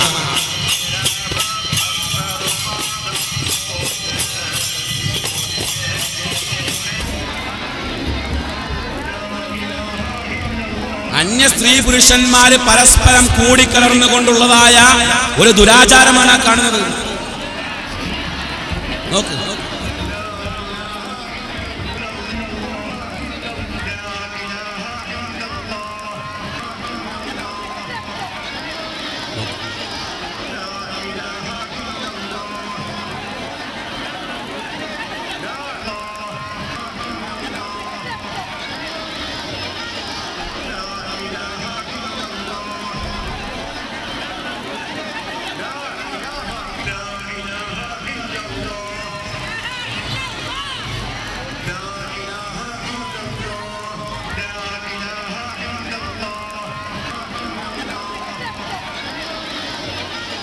ഏത് തെമ്മാടിത്തരം കാണിച്ചാലും ലാ ഇലാഹ ഇല്ലല്ലാഹ് എന്നൊരു ദിക്ർ ചൊല്ലിക്കഴിഞ്ഞാൽ അതെല്ലാം ശരിയാകുമെന്ന് ഈ പാവങ്ങളെ വിശ്വസിപ്പിച്ചുകൊണ്ട് അന്യ സ്ത്രീ പുരുഷന്മാർ കൂടിക്കലർന്നുകൊണ്ട് ഇസ്ലാമിന്റെ സുന്നത്ത് ജമാഅത്തിന്റെ പേരിൽ കാണിച്ചു കൂട്ടുന്ന പേക്കോലം കണ്ടില്ലേ സഹോദരങ്ങളെ? നിങ്ങളൊന്ന് മനസ്സിലാക്കി. ഈ രംഗം കണ്ടിട്ട് നിങ്ങളുടെ മനസ്സിൽ വേദന തോന്നുന്നില്ലേ? അല്ലാഹുവിന്റെ പരിശുദ്ധ ദീൻ നബി കരീം സല്ലല്ലാഹു അലൈഹി വസല്ലമ 23 വർഷക്കാലം കഠിന പ്രയത്നം നടത്തിക്കൊണ്ട് ഒരുപാട് വേദനകളും യാതനകളും സഹിച്ചുകൊണ്ട് കെട്ടിപ്പടുത്ത മഹത്തായ തൗഹീദിയൻ ആശയത്തിന്റെ കടക്കൽ കത്തിവെക്കുന്ന തരത്തിലല്ലേ ഈ നസ്രാനികളുടെ ആശയത്തെ ഈ സമൂഹം നെഞ്ചിലേറ്റിയത്? അത് നെഞ്ചിലേറ്റിയത് കണ്ടിട്ട് കാണായിക നടിച്ചുകൊണ്ട് ഇവിടെയുള്ള ഇസ്ലാഹി പ്രസ്ഥാനത്തിന്റെ പാരമ്പര്യം ചോദ്യം ചെയ്ത മുസ്ലിയാരെ, ആ മുസ്ലിയാരോട് എനിക്ക് വലിയ സ്നേഹമാണുള്ളത്. അദ്ദേഹത്തിനോട് എനിക്ക് വെറുപ്പൊന്നുമില്ല. കാരണം എന്താ? മുജാഹിദ് പ്രസ്ഥാനത്തിലേക്ക് വഴി കാണിച്ച ഒരു മഹത് വ്യക്തിയാണ് ഞാൻ. ഇൻഷാ അല്ലാഹ് അതിലേക്ക് ഞാൻ വരുന്നു. അപ്പോൾ ഇങ്ങനെയുള്ള ആളുകൾ ഇത്തരത്തിലുള്ള സ്വഭാവങ്ങൾ കാണിക്കുമ്പോൾ പ്രിയപ്പെട്ട അലവി സഖാഫിയോട് ഞാൻ വിനയത്തോട് കൂടി ചോദിക്കുകയാണ്. ഈ അലവി സഖാഫി എന്നൊക്കെ പറഞ്ഞാല് അലവി സഖാഫിയുടെ വിചാരം, അലവി സഖാഫിയുടെ പേര് ഭയങ്കര ബറക്കത്തുള്ള പേരാണെന്നാണ് മൂപ്പരുടെ വിചാരം. ബറക്കത്ത് മൂപ്പർക്ക് തന്നെ ഉണ്ടെന്നൊരു സ്വയം തോന്നലുണ്ട്. അദ്ദേഹം തന്നെ അലവി സഖാഫി എന്ന പേരിന് ബറക്കത്തുണ്ട് എന്ന് പറയുന്ന ഒരു രംഗം നിങ്ങൾ കാണാതെ ഒപ്പിച്ചത്. അലവി സഖാഫി എന്ന പേരൊക്കെ ബറക്കത്തിന് പറഞ്ഞതാവുമെന്ന് ഞാൻ കരുതുന്നു. സാധു എന്റെ പേര് പറഞ്ഞ് രക്ഷപ്പെടാൻ ശ്രമിക്കുകയാണ്. അള്ളാഹു അതിന്റെ ബറക്കത്തുണ്ടെങ്കിലും നിങ്ങളെ രക്ഷപ്പെടുത്തുമാറാവട്ടെ. അള്ളാഹു അതിന്റെ ബറക്കത്തുണ്ടെങ്കിലും നിങ്ങളെ രക്ഷപ്പെടുത്തുമാറാവട്ടെ. അള്ളാഹു അതിന്റെ ബറക്കത്തുണ്ടെങ്കിലും നിങ്ങളെ രക്ഷപ്പെടുത്തുമാറാവട്ടെ. ബറക്കത്തുകൊണ്ട് തന്നെയാണ് ഞാൻ രക്ഷപ്പെട്ടത്. കാരണം എന്താ? വല്ലപ്പുഴയിലും മൗലൂദ് കിതാബ് തള്ളി. ഞാൻ ഇൻഷാ അല്ലാഹ് സമയമുണ്ടെങ്കിൽ ആ വിഷയത്തിലേക്ക് വരുന്നുണ്ട്. ആ മൗലൂദ് കിതാബ് തള്ളിയപ്പോഴാണ് അലവി സഖാഫിയുടെ ബറക്കത്ത് നമ്മുടെ മലയാളികൾ, നമ്മുടെ മുസ്ലിമീങ്ങൾ മനസ്സിലാക്കിയത്. എത്ര ബറക്കത്തുണ്ട്. എന്നാൽ അലവി സഖാഫി ആരാണെന്ന് നിങ്ങൾക്കറിയില്ലേ? നിങ്ങളുടെ പഞ്ചായത്തുകാരനായിരിക്കും അലവി സഖാഫി. ഇവിടെയുള്ള സുന്നികളുടെ ഇടയിൽ അലവി സഖാഫിയുടെ ഗ്രേഡ് എത്രത്തോളം ഉണ്ട് എന്ന് അലവി സഖാഫിയുടെ കൂട്ടുകാരൻ തന്നെ പറയുന്നുണ്ട്. അയാൾ ആരാണെന്നുള്ളത് നിങ്ങളൊന്ന് കാണണം. എല്ലാ സംവിധാനവും നിങ്ങളുടെ കയ്യിലുണ്ട്. ത്വലാഖ് സംവാദത്തിൽ എണ്ണപ്പെട്ട ആളുകൾക്ക് പാസ് ലഭിച്ചപ്പോ അന്ന് പാസ് അച്ചടിച്ചതും അത് സംബന്ധമായ പ്രവർത്തനങ്ങൾ നടത്തിയതും എന്നല്ല അന്ന് നിങ്ങളെ ഭാഗത്ത് സിറാജ് പത്രത്തിൽ റിപ്പോർട്ട് എഴുതി തയ്യാറാക്കിയതും സാധുവായ ഞാനായത് കൊണ്ട് തന്നെ എനിക്കറിയാമല്ലോ സംവാദ വേദിയിൽ നിങ്ങൾ എന്താണ് കളിക്കുക എന്നുള്ളത്. ഞാൻ ബഹുമാനപ്പെട്ട അബൂബക്കർ ദാരിമിയോട് നേരത്തെ സൂചിപ്പിച്ചിട്ടുണ്ട്, AP വിഭാഗത്തിന്റെ ആളുകൾ ശബ്ദം ശ്രവിക്കുന്നുണ്ടെങ്കിൽ അവരെ ഭാഷയിൽ അലവി സഖാഫിക്ക് അവർ പറയുന്ന ഒരു പേരുണ്ട്, മുങ്ങൽ വിദഗ്ധൻ എന്ന്. എന്താ പേര് പറയാൻ കാരണം? ഒരു സംവാദം നിശ്ചയിച്ചാൽ മുജാഹിദുകളുമായിട്ടാവട്ടെ ആരായിട്ടാവട്ടെ, എന്നിട്ട് സംവാദത്തിന് വ്യവസ്ഥ എഴുതാൻ എന്ന് പറഞ്ഞിട്ട് ഇയാളെ പറഞ്ഞേച്ചാൽ ഇയാൾക്ക് മുങ്ങാൻ അറിയാം. അതുകൊണ്ട് മുങ്ങൽ വിദഗ്ധൻ എന്ന് അവർ തന്നെ പറയും. പക്ഷേ വല്ലപ്പുഴയിലും മുങ്ങാൻ പറ്റിയില്ല. വല്ലപ്പുഴയിൽ മുങ്ങാൻ നോക്കുമ്പോ അവിടെ വെള്ളം കിട്ടില്ല മൂപ്പർക്ക്. അവിടെ പിന്നെ മുങ്ങണ്ടി വന്നത് മൗലൂ കിതാബിന്റെ വരികളുടെ ഇടയിലൂടെ ആയിരുന്നു മുങ്ങണ്ടി വന്നത്.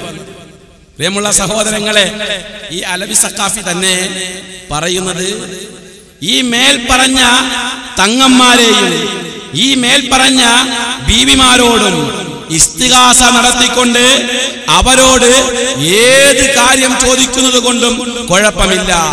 ഇസ്തിഗാസ അവരോട് നടത്താം, അവരെ വിളിച്ച് പ്രാർത്ഥിക്കാം, അവരോട് എന്തും ചോദിക്കാം എന്ന് തുടങ്ങുന്ന ഇസ്തിഗാസ സംബന്ധിച്ച വാദം ഈ മഹത്തുക്കളെന്ന് ഇവര് തന്നെ അവകാശപ്പെടുന്ന മേൽക്കണ്ട തങ്ങളെയും മേൽക്കണ്ട ബീവിയെയും വിളിച്ച് പ്രാർത്ഥിക്കുന്നതിന്റെ ഇസ്തിഗാസയുടെ വിധി അലവി സഖാഫി പറയുന്നത് നിങ്ങളൊന്ന് കാണുക.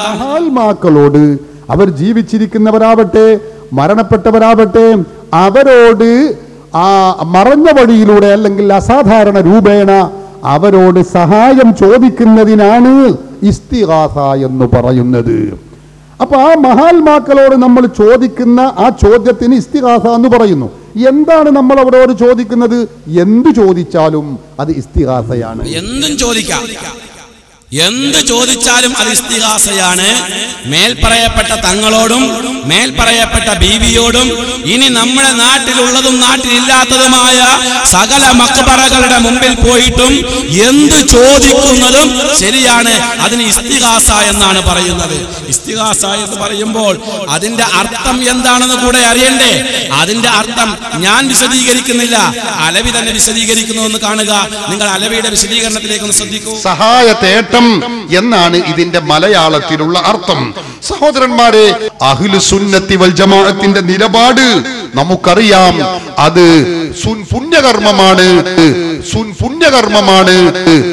പുണ്യകർമ്മമാണ്, അനുവദനീയമാണ് എന്നാണ് ഇത് സംബന്ധമായി അഹ്ലു സുന്നത്തി വൽ ജമാഅത്ത് പറഞ്ഞിട്ടുള്ളത്. സുന്നത്താണെന്ന് പറയണമെന്നൊരു പൂതിയുണ്ട്. സുന്നത്താണെങ്ങാനും ഒരു പ്രാവശ്യം അലവി ഇവിടെ വന്ന് പറഞ്ഞാൽ കേരളത്തിലുള്ള സുന്നികൾ രക്ഷപ്പെട്ടു. അംഗീകരിച്ച 5 മൗലൂദും കൂടെ തള്ളിത്തരാം. അത് സുന്നത്താണെന്ന് പറഞ്ഞാൽ. സുന്നത്താണെന്ന് പറയണമെന്ന് മൂപ്പർക്ക് വലിയ പൂതിയുണ്ട്, പക്ഷേ കഴിയില്ല.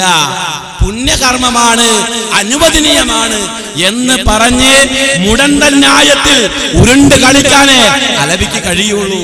എന്നാ ഇവരുടെ അതേ ആശയ ആദർശം വെച്ച് പുലർത്തുന്ന അവർ തമ്മിൽ AP വിഭാഗവും EK വിഭാഗവും തമ്മിൽ സംഘടനാപരമായ പിളർപ്പാണല്ലോ, ആദർശപരമായി അവർ തമ്മിൽ ഒന്നാണെന്നാണല്ലോ അവർ തന്നെ പറയുന്നത്.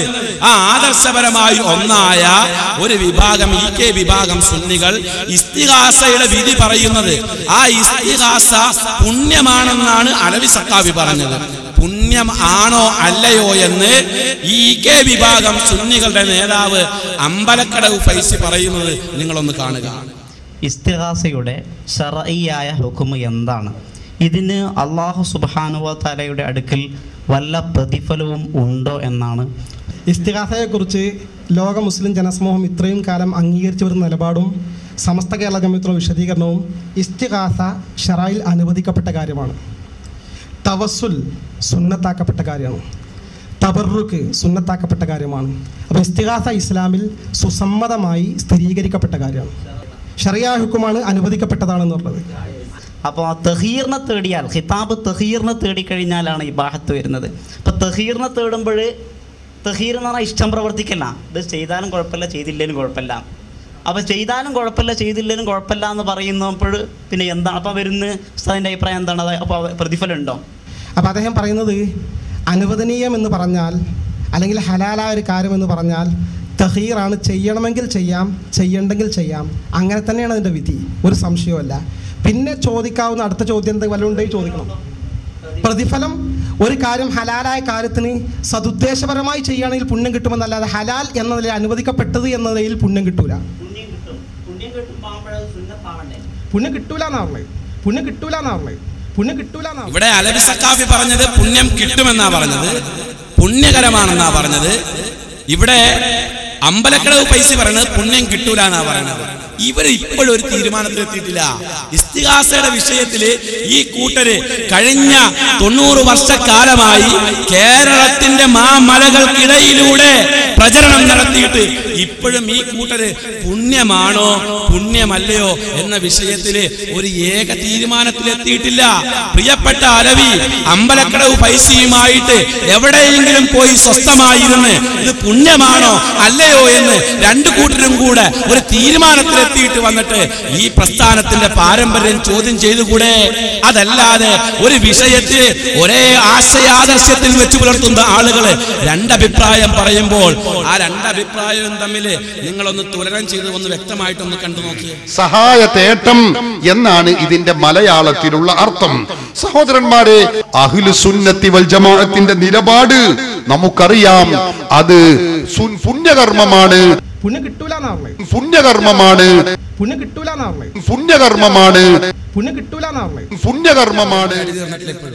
പുണ്യാണെന്നൊരു കൂട്ടര് പുണ്യം കിട്ടില്ലാന്ന് പറഞ്ഞു. എന്നിട്ട് അവര് പറയാ ഞങ്ങൾ ഒന്നാണ്, ഞങ്ങള് സംഘടനാപരമായ ഭിന്നിച്ചിട്ടുള്ളൂ, മുജാഹിദുകള് ആദർശപരമായി ഭിന്നിച്ചു എന്നൊക്കെ പറഞ്ഞുകൊണ്ട് ഘോരഘോരം പ്രസംഗിക്കുന്ന പ്രിയപ്പെട്ട മുസ്ലിയാരെ, ഒന്നിരിക്ക സമസ്താലയത്തിലേക്ക് കയറി ചെന്ന് അമ്പലക്കടവ് പൈസയോട് പറ അതൊന്ന് തിരുത്താൻ. അതല്ലെങ്കിൽ പൈസി നേരെ മർക്കസിലേക്ക് കയറി ചെന്നിട്ട് പൈസി അവിടുത്തെ AP-നോടും പണ്ഡിതന്മാരോടും പറ ഇതൊന്ന് തിരുത്താൻ. രണ്ടുപേരും ഒരു ധാരണയിലെത്തിയിട്ട് വാ. അപ്പോൾ പ്രിയമുള്ള സഹോദരങ്ങളെ, മുസ്ലിമീങ്ങളെ സംബന്ധിച്ചിടത്തോളം മുസ്ലിമീങ്ങളുടെ ജീവിതത്തിലെ, സത്യവിശ്വാസികളുടെ ജീവിതത്തിലെ മക്കാ മുശ്രിക്കീങ്ങളുടെയും നസ്രാണികളുടെയും ജൂതന്മാരുടെയും ആശയാദർശങ്ങൾ കടന്നു വരുമെന്ന് മാത്രം അല്ല, ആ ആശയാദർശങ്ങളിലേക്ക് ചൂണ്ടുപലകയേകുന്ന ഒട്ടനവധി സ്വഭാവങ്ങൾ മുസ്ലിമീങ്ങളുടെ ജീവിതത്തിൽ ഉണ്ടാകും. നബി കരീം സല്ലല്ലാഹു അലൈഹി വസല്ലമ പറഞ്ഞു പഠിപ്പിച്ചതിന്റെ ആശയം അതാണല്ലോ, നിങ്ങൾ പിൻപറ്റുക തന്നെ ചെയ്യും. എന്നിട്ടോ ആ സുനന മങ്കാന ഖബലക്കും, മുൻഗാമികളുടെ പാരമ്പര്യം നിങ്ങൾ പിൻപറ്റുമെന്ന് പറഞ്ഞ നബി കരീം സല്ലല്ലാഹു അലൈഹി വസല്ലമയുടെ ആ വാക്ക് മറച്ചു പിടിച്ചുകൊണ്ട് ഇവിടെയുള്ള മുജാഹിദ് പ്രസ്ഥാനത്തിന്റെ മൂക്കിലേക്ക് വിരൽ ചൂണ്ടിക്കൊണ്ട് പ്രസ്ഥാനത്തിന്റെ പാരമ്പര്യം ചോദിച്ച പ്രിയമുള്ള സുന്നി സുഹൃത്തുക്കളോട് ഞാൻ വിനയത്തോടു കൂടി ചോദിക്കുകയാണ്, ഇവിടെയുള്ള സുന്നത്ത് ജമാഅത്തിന്റെ ആശയത്തിന്റെ ഭാഗമായി, അടിസ്ഥാന ആശയമായി ഇവിടെയുള്ള സുന്നികൾ കൊണ്ടു നടക്കുന്ന ഒരു സ്വഭാവമാണ് നേർച്ച റാത്തീബ് വഴിപാടുകൾ. ഈ നേർച്ച റാത്തീബ് വഴിപാടുകളെ കുറിച്ച് 1933 ഫറൂഖിൽ വെച്ച് ചേർന്ന സമസ്തയുടെ സമ്മേളനത്തിലുള്ള കുപ്രസിദ്ധമായ 8ാം പ്രമേയത്തിൽ പറയുന്നുണ്ട്, ഈ റാത്തീബ് പോലെയുള്ള സംഗതികൾ നടത്താത്തവൻ അവൻ സുന്നത്ത് ജമാഅത്തിന്റെ, അഹ്ലു സുന്നത്തി വൽ ജമാഅത്തിന്റെ ആശയാദർശത്തിൽപ്പെട്ട ആളല്ല, അവൻ ഇമാമത്തിനും ഖാദി സ്ഥാനത്തിനും യോജിച്ചവനല്ല, അവൻ ഖതീബ് സ്ഥാനത്തിന് പറ്റിയവനല്ല എന്നൊരു പ്രമേയം, ആ കുപ്രസിദ്ധമായ പ്രമേയത്തെ 1996 സമസ്ത 70ാം വാർഷിക സ്മരണയില് അത് പുനരാവിഷ്കരിച്ചു കൊടുത്തിട്ടുണ്ട്. ആ റാത്തീബുകളുടെ കൂട്ടത്തില് ഒരു ക്രിമിനൽ റാത്തീബുണ്ട്. ക്രിമിനൽ റാത്തീബ് എന്ന് പറയാൻ കാരണം മാരക ആയുധങ്ങളുമായിട്ടാണ് അതിലെ കളി. അതിനെക്കുറിച്ച് കോടമ്പുഴ ബാബ മുസ്ലിയാർ ചീഫ് എഡിറ്ററും ഈ അലവി അടക്കമുള്ള 12 പണ്ഡിതന്മാരും ചേർന്ന് ഒരുക്കിയ ഇസ്ലാമിക അനുഷ്ഠാന കോശം എന്നൊരു ഗ്രന്ഥമുണ്ട്. ആ ഗ്രന്ഥത്തില് കുത്തുറാത്തീബിന്റെ വിധി ചോദിച്ചിട്ടുണ്ട്. ആ വിധിയെക്കുറിച്ച് 12 1 13 പണ്ഡിതന്മാര് ചേർന്ന് കൊടുത്ത ഫത്വ എന്താണെന്ന് വെച്ചാൽ, മാരകമായ അപകടങ്ങൾ ഉണ്ടാകുമെങ്കിൽ അത് പാടില്ല, അതല്ല അപകടങ്ങളൊന്നും ഉണ്ടാവുകയില്ല എങ്കിൽ അത് അനുവദനീയമാണ് എന്ന ഒരു ഫത്വ പുറപ്പെടുവിച്ചിട്ടുണ്ട്. അങ്ങനെ ഒരു ഫത്വ മാത്രമല്ല, സമസ്തക്കാരിൽ നിന്ന് കൊണ്ടു നടക്കണ നമ്മുടെ കഥാപുരുഷൻ മുസ്തഫൽ ഫൈസി പറയുകയാണ്, ഈ കുത്റാത്തീബ് ഇവിടെ ഹറാമാണ് എങ്കിൽ ഓപ്പറേഷനും ഹറാമാകുമ്പോൾ കുത്റാത്തീബിന് മൂപ്പരെ ഖിയാസാക്കിയിരിക്കുന്നത് ഓപ്പറേഷനുമായിട്ടാണ്. അപ്പോ ഓപ്പറേഷൻ ജായിസാണോ എങ്കിൽ കുത്റാത്തീബും ജായിസാണ്. ആ പറയുന്ന രംഗം നിങ്ങളൊന്ന് കാണും. കുത്താറാത്തീബിന് ഇസ്ലാം എഴുതി തള്ളുകയാണെങ്കിൽ ഓപ്പറേഷന് സംബന്ധിച്ചെന്ന് പറയാൻ സാധിക്കും.